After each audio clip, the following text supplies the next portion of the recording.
Hi, everyone. I am so glad that you were joining us this week. And I have another guest that I want to introduce you to. I have Kevin Baker, or Coach Kevin, I love that, with me. And he is working with teens and youth to help empower them. And I am going to let him introduce himself to tell us all about what he does, but also how he got started. I always think that's such an interesting thing to see. Why are people wanting to work with youth? I have dedicated my life to it and I love it, but I want to know why other people love it. So, Kevin, thank you for joining us today. Hi, Cynthia. Yeah, thanks for having me. This has been great. So I'm Coach Kevin. I'm a certified professional teen life coach, and I help kiddos from the age of 9 to 29 help sort of get unstuck, figure out what it is they're passionate about, figure out what their hopes and dreams and aspirations are, so we can set some goals and take some action to achieve them. Mm. And everyone We needs that. Everybody needs it. Yeah. We dig into all sorts of stuff from, building self-concept and calling out character traits and values that are important to them and their family, to digging into limiting beliefs Mm. and things that are holding them back, things Hmm. that are keeping them from being the best version of themselves. Hmm. And I just love it. Mm. It's a great way to spend my time. Gives me meaningful purpose. And when you're chatting with someone and you're talking through things and you see the light bulb go off, Hmm. it's like, oh well, I didn't think about it that way. Hmm. It makes all the difference Yeah, it because you can does. tell, when you get off the call, and they're sitting a little taller, and Hmm. maybe they're even smiling a little bit more than before, that you've helped, and Hmm. that really that's that's why we do it. Yeah. Well, My and I really journey. think you Sorry, need go to ahead. have other people like mirroring things back to you. I mean, that's where you get that, like, oh my gosh, I never thought about it like that before. We don't really, I mean, we can do work on ourselves by ourselves, but it's just so much more meaningful when you're doing it with somebody. So I'm glad that you're doing it. The accountability piece, I Hmm. think is pretty important. And to have a trusted adult, a mentor, if you Hmm. will, that's one of the things that led me here to do this, is because I was so fortunate to have so many great trusted adults and mentors growing up that, beside my parents, that helped guide me and helped me find my passions and taught me really important lessons along the way. Hmm. So I'm happy to pay that forward and help people. So, talking teens and tweens, and I just did a lecture with some college students about to Hmm. graduate. And it was great because I get to go back in time Hmm. and tell my younger self, Hmm. all these things that I Yes. learned between the ages of, 18 and 42. Important stuff that can really just, help the journey go smoother, help your mindset, and help you think about things in a way that really helps it be the best version of yourself and live your best life. So Hmm. I love that's that. And that's why I started my podcast because I kept thinking, oh, I wish I would have known this when I was 15 years old. So I'm like, I'm telling my 15-year-old self all of these things, and then it's helping other people. So I love that so much. So you had mentors and you decided this is what I want to do. And how it long have you been was. doing it? Yeah, it's a longer story than that. I don't know if we have that much time, but I will give you the abbreviated version. So I grew up in New York, to a loving family, and I'm the oldest of three children. I'm the oldest grandchildren, child on one side of the family. So, I grew up kind of, with a lot of pressure on Hmm. me. And so I did what was expected, graduate high school, went to college, moved to Boston, you know, graduate college, got a job, bought a house, got married, all that good stuff, Hmm. had made a family. And, I was in the music business for a long time, for 15 years, right out of college. It was great. What an experience it was. I got to travel the world. I got to meet some great people, and I had a whole lot of fun doing it. And then when my third child was born, I decided to pivot into real estate. Because I always had a passion. I've always had a passion for real estate, and I was very fortunate to get into that and develop a portfolio of properties that I manage, which allowed me the financial freedom and gave me maybe a little bit too much time on my Hmm. hands. And that's when I sort of had to have a transformation and figure things out and tried to figure out the meaning of life. Mhm. and why are we all here and what's our purpose and what are we doing? And I don't think I figured it out yet, but I'm close. Mhm. And I think it's to have the greatest positive impact on as many people as possible while we're here on earth. Mhm. And so I had to actually, so I got a career coach and went through calling out my skills and my passions and my value add and really tried to hit the sweet spot for the second half of my life here. Mhm. We got to life coaching, and specifically for teens and tweens, because I'm in the thick of it.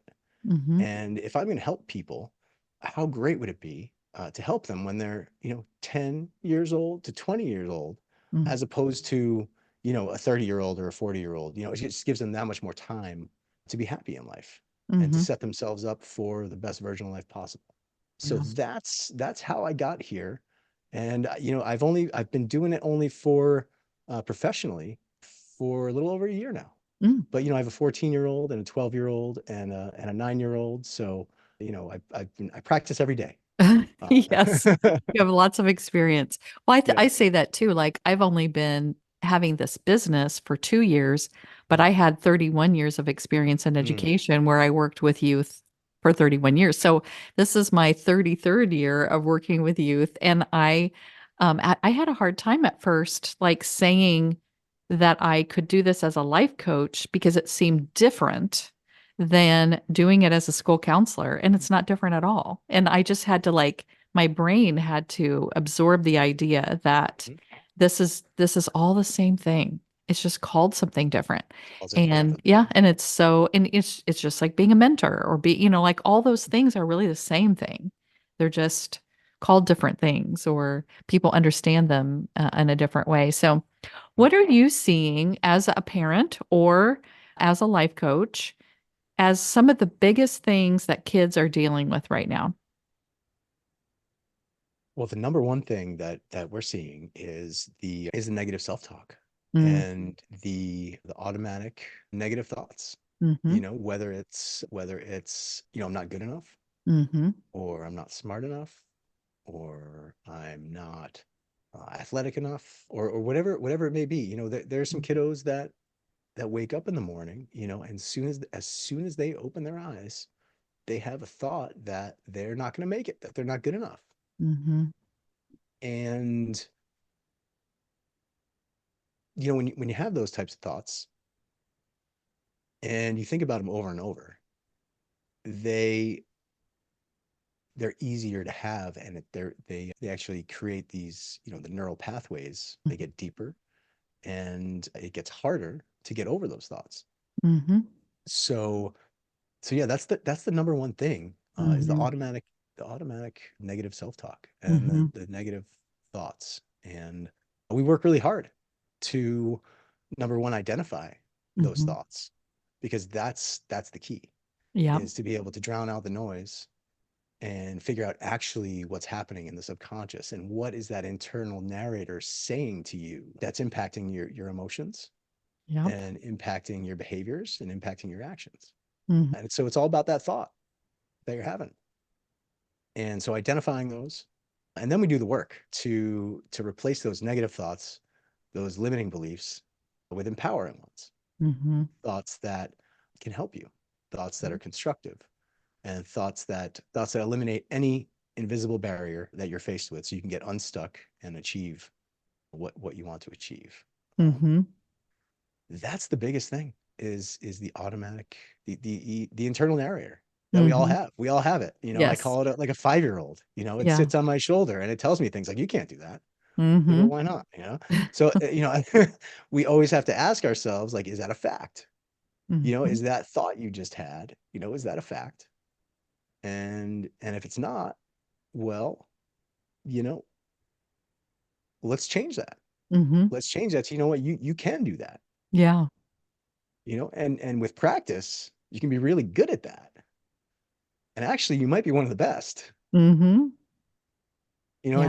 so by practicing that stuff, and it doesn't happen overnight. It's like going to the gym, except for mental health. And you have to practice it, and you have to Mhm. work the muscle, and that's a big part of what we do. Yeah. And it's great. I've seen some awesome transformation with kiddos. Sometimes it takes a week.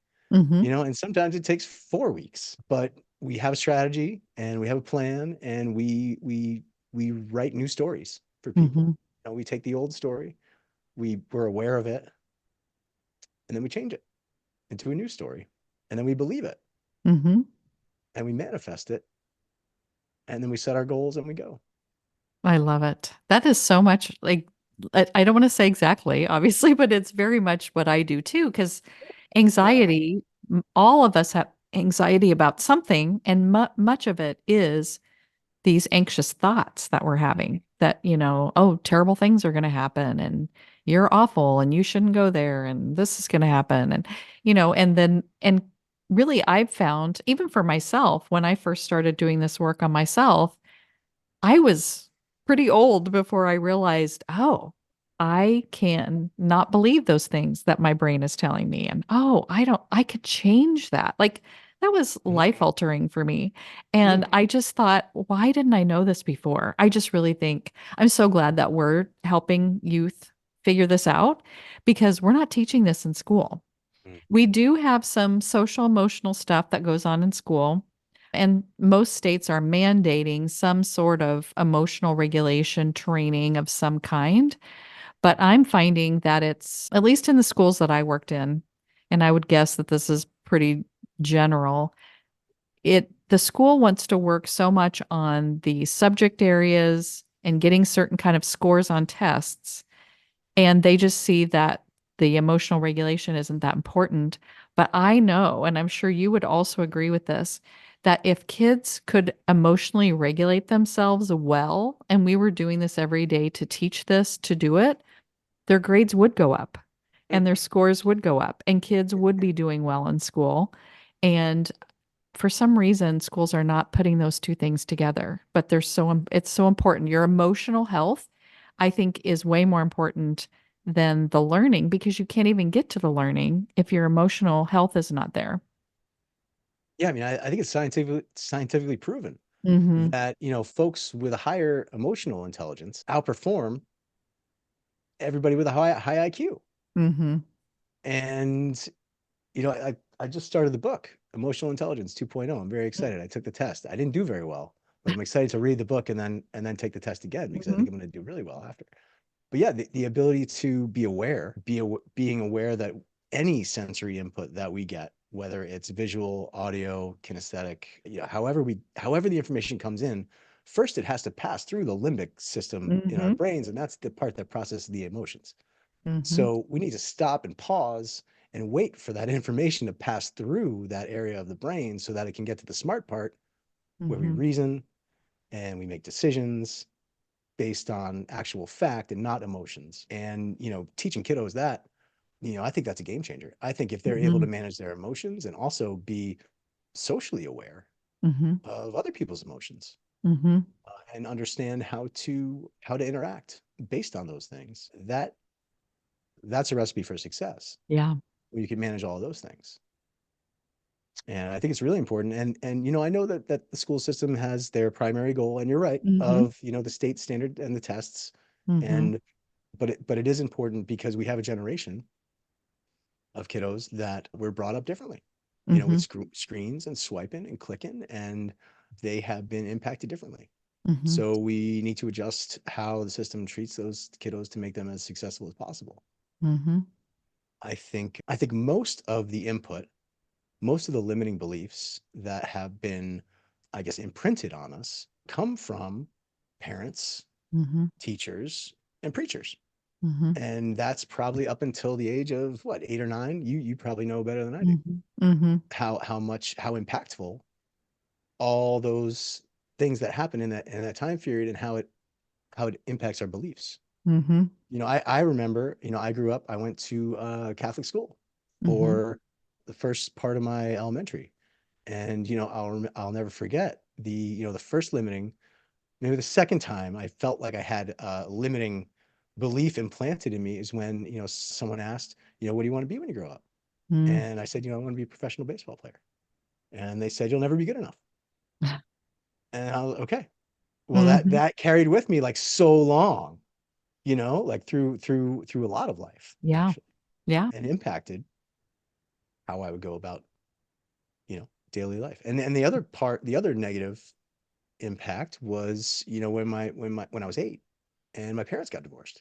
Mm, And all of a sudden it was like, oh, well, this thing I had, this thing that was like, so solid, mhm, so the family, was supposed to be there forever. And like, that was that was like the fortress. mm, So it's like, maybe that's not the case. mhm, So it sort of started my belief system in that regard, thinking, well, maybe everything that I thought was not actually what it is. And mhm, it's really important when kiddos are growing up to make sure the input they're getting is 100% positive, letting them know they can do anything they want to do, they can be anything they want to be, and it's up mhm. to them. Like, they have the power, we have the supercomputer, and we need to program it correctly in order to be the best we can.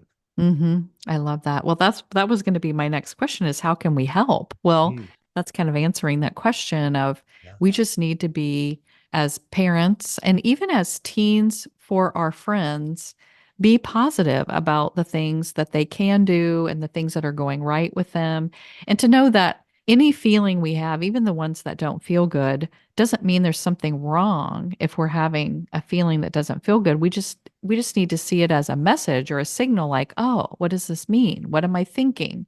How can I look back on that and see, where is that coming from? What's the pattern? How can I change that?" And even changing thoughts. One of the things I like to do with my clients is that taking a negative thought and then just putting something, just one word at the end, like if they're saying, I can't do that, saying, I can't do that yet. Hmm. And like just putting that tiny bit of a change on it.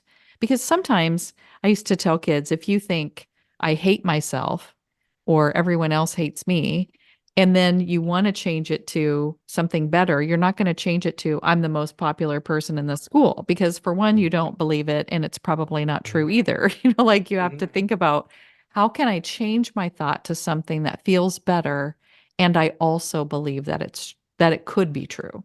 Right. Like, I if they could. say everybody hates me, it's like, Mhm. really? Everybody? Yeah, Like, could you imagine what it would be like if everybody hated you? Come on, right. that would be ridiculous. Yeah.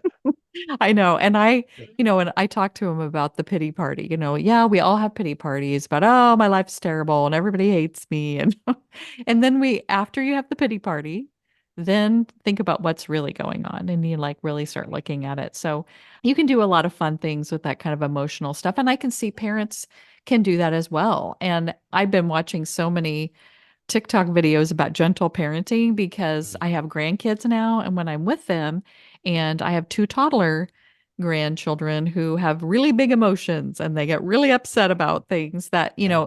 in my mind, I'm like, well, this is dumb. Why are you getting mad about this? But I Hmm. want them to know that that big feeling is important and it's Yeah. valid. And Yeah. I get why you're so upset about this. I know you want to play some more, but we really have to go. Yeah. And I think you even, hit the nail on the head. yeah. I think parents can help by identifying Hmm. with their kiddo, with the feelings that they're having, and then normalizing them so Hmm. that the kiddo feels like they're not weird because they have Yeah. these feelings. Like, everybody has these feelings. It's totally normal for you to feel frustrated, when your little brother just smashed what you built with Hmm. Legos. Sure. I would be upset about that too. Like, Hmm. anybody would be upset about that. Now, you know, what can we do to, so how do you want to approach this? How do you want to take it when, maybe they start to rebuild it, Hmm. and so, there are a bunch of different ways to calm the situation and to shift the students' outlook on things from something negative and upsetting to, something positive. And, maybe they go and they rebuild the Lego tower, twice as well, Hmm. and now it's even better. Maybe they wanted to put something else in there. So now's a great opportunity to do that. So Yeah. it's about, it's always about reframing and Hmm. shifting things so they can think about it and always see the silver lining, I think, is the main takeaway. I love that. Because everything in life, we all have storms, we all have challenges, but seeing the silver lining and staying positive is the most important part. I love that. Well, what would you want our audience to do? You have some special things that you want them to find on your website? Are you offering something? I can't remember Uh, sure, what yeah. it is. So my website's lifecoachkevin.com, and they can find me on Instagram at lifecoachkevin. And we offer, I'm happy to sit down and chat with any parents who are concerned that seeing red flags, because a lot of parents out there are frustrated and they're confused, their child's facing academic problems or problems with friends, or they're not motivated, or they're a procrastinator, Mm-hmm. or they're depressed, or Mm-hmm. they're anxious, or they're sad.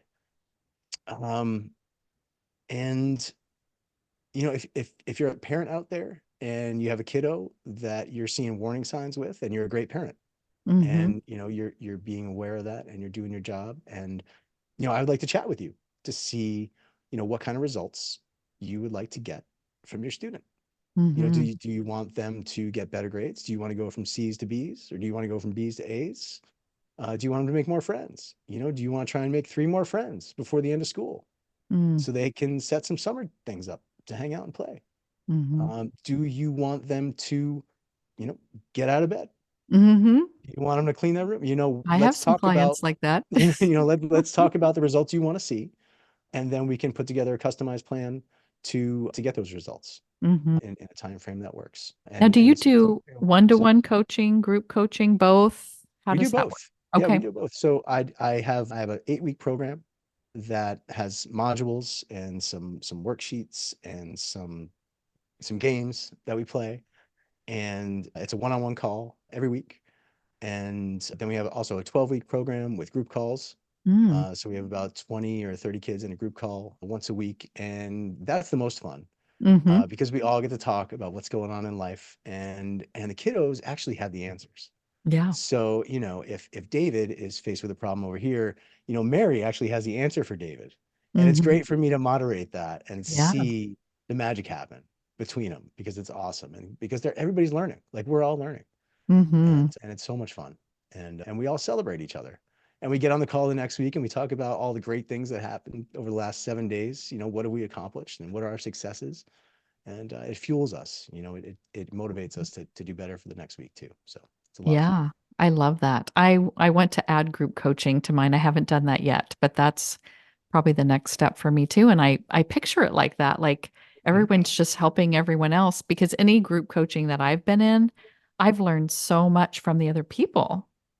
And I love that. So I'm glad that you have both options. And I'll put all that stuff in the show notes so people can find Great. you and be able to connect with you. And I also like that you're male because even though I work I had with no choice, men, really. females That's or yeah, all genders, yeah. but I sometimes people just feel comfortable with one gender versus the other. And so I want all teens to have somebody to go to and places to go. So I'm glad that there's people doing that and they would be able to contact you. So, is there Yeah, anything else you 100%. would like my audience to know before we go? Just that everything's going to be okay. Hmm. Hang in there. Yes. You're doing great. And, people are there to support you. Hmm. And, don't be afraid to ask for help, because it's a long journey. And, we think of it like this, but there's ups days and there's down days and there's days that are, really, really hard. But Hmm. when you're down here and you're at the bottom and you don't feel like you can go on anymore, just remember how smart you are and kind and resilient and powerful, and just keep going, because that's what it takes. That's what successful people do, is they just keep going. Hmm. That's so true. Well, thank you so much, Kevin, for being with us. Thanks for having And me. we will be watching all the things that's going on in your business. Same here, Cynthia. Thanks a lot. I appreciate your time. Sure.